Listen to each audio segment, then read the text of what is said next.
अस्सलाम वालेकुम दोस्तों, मैं हूं नईम खान और आप देख रहे हैं यूट्यूब चैनल। दोस्तों, इसराइल और ईरान की किसी ने कहा है कि जिस वक्त गिद्दड़ की मौत आती है ना, वो शहर का रुख कर लेता है। अब ये कहावत फिट होती है इसराइल के ऊपर, क्योंकि उसने पंगा ले लिया ईरान से। अब दोस्तों, होने क्या जा रहा है? होने ये जा रहा है कि इसराइल ने ये कहा है कि ईरान मेरे ऊपर पहले हमला कर सकता है। अब देखो ना, नौबत कैसी आ गई है कि इसराइल अपने मुंह से पुकार रहा है कि ईरान मेरे ऊपर हमला कर सकता है, मुझे यानी कि हिफाजत दी जाए।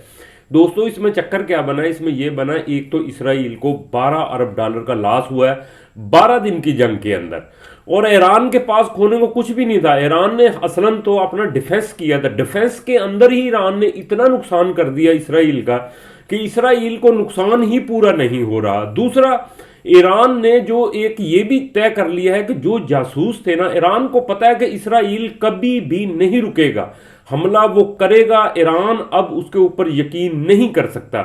मगर ईरान को एक बेनिफिट हुआ है कि अमेरिका जो है ना, उसको अपनी पड़ गई है। वो ये पुतिन के साथ, यूक्रेन के साथ उन चक्रों के अंदर उलझ चुका है, यानी उसने इसराइल का साथ छोड़ दिया है। जिस तरह उसने यूक्रेन को मोहरा बना के पुतिन यानी रशिया के खिलाफ इस्तेमाल किया था, और आज यूक्रेन पे ही चढ़ दौड़ा है डोनाल्ड ट्रंप, उसी तरह इसराइल के साथ हो रहा है। जिस तरह इसराइल को मोहरा बनाया था कि ईरान के ऊपर अटैक करो, मैं साथ दूंगा, इसी तरह अमेरिका इसराइल से पीछे हट चुका है। अब इसराइल है तने तनहा, क्योंकि इसराइल का जितना नुकसान हो चुका है, नेक्स्ट जंग जो है ना, इसराइल भी बर्दाश्त नहीं कर सकता।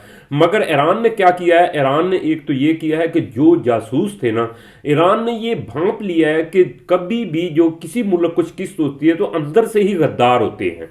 उसको देखते हुए ईरान ने जो इसराइल के जासूस थे ना ईरान के अंदर, वो मारना शुरू कर दिए हैं, और उनको चुन चुन के मारा जा रहा है। इसी तरह ईरान जो है अपने असले के खेप को भी पूरा कर रहा है कि किसी वक्त दोबारा जंग हो सकती है।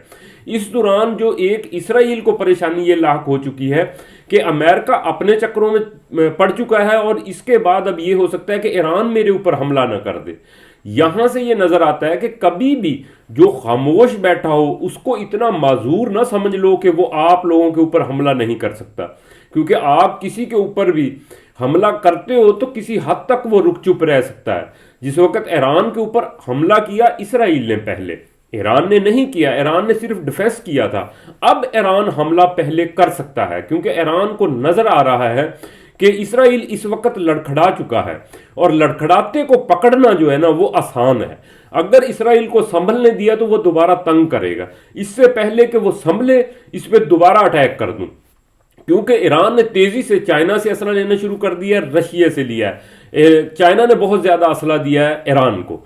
तो इस सिनेरियो को देखते हुए इसराइल अब बिल्कुल फंस चुका है, और ईरान भी अब लचक नहीं दे रहा, क्योंकि ईरान को नजर आ रहा है कि इसको अगर मैंने सांस लेने दिया तो ये मेरे लिए मुश्किलात खड़ी करता जाएगा। अब इसराइल पे जो चीज बन चुकी है ना, इसराइल पे ये बन चुकी है कि इसराइल का मुकम्मल यूरोपियन कंट्री साथ छोड़ते जा रहे हैं। दोस्तों, यहां ऑस्ट्रेलिया ने साथ छोड़ दिया, फ्रांस के जो है सफीर, उनका भी चक्कर बना हुआ है, शायद वो भी इसराइल को छोड़ के जा रहे हैं।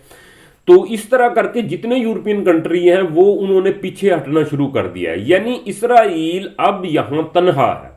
अमेरिका, डोनाल्ड ट्रंप दोस्तों कभी भी किसी जंग के अंदर नहीं कूदता, दूसरे की जंग में दूसरे को ही, अपनी जंग में दूसरे को शामिल करके पीछे हट जाता है। डोनाल्ड ट्रंप है कारोबारी आदमी, वो बिल्कुल भी, देखो ना, एक हमला उसने ईरान पे किया, फौरी जंग बंद करो जी, जंग बंद करो। उसे पता था कि अब मेरे ऊपर हमला होना शुरू कर दिया। ईरान ने कतर के अंदर उसके हवाई अड्डों के ऊपर अमेरिका के हमले किए, तो उसने कहा कि जी मेरे ऊपर कहीं जंग न छिड़ जाए, बीच में रशिया भी कूद जाएगा यूक्रेन का जो बदला लेने के लिए। इस तरह अमेरिका फौरी तौर पे पीछे हट गया। मगर इसी तरह अब इसराइल है जो वो अकेला खड़ा है, सारे मुल्क पीछे उठ चुके हैं।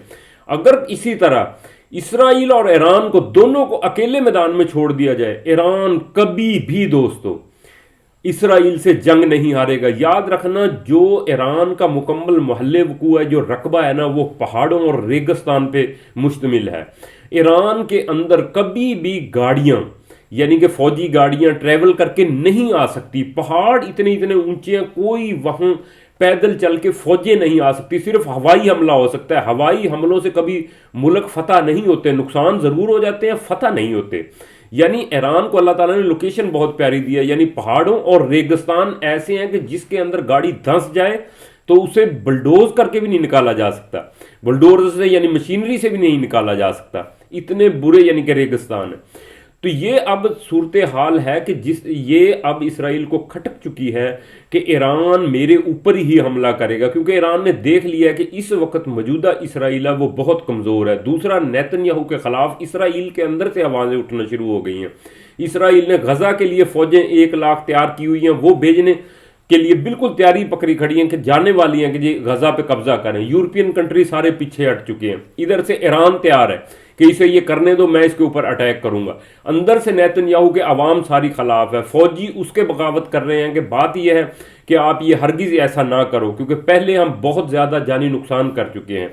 इससे जंग तवालत पकड़ेगी और नुकसानात आप लोग देख लिया है कि जो पहले इसराइल के दिमाग के अंदर था कि ईरान के मिसाइल शायद इसराइल को हिट ना कर सके, जिस वक्त ईरान के मिसाइलों ने इसराइल के अंदर बर्बादी मचा दी, अब यानी कि उसके फौजियों को भी इसराइल के को पता है कि ईरान बहुत ज़्यादा डैमेज करेगा, इतना ज़्यादा कि शायद इसराइल दोबारा कभी संभल ही ना पाए।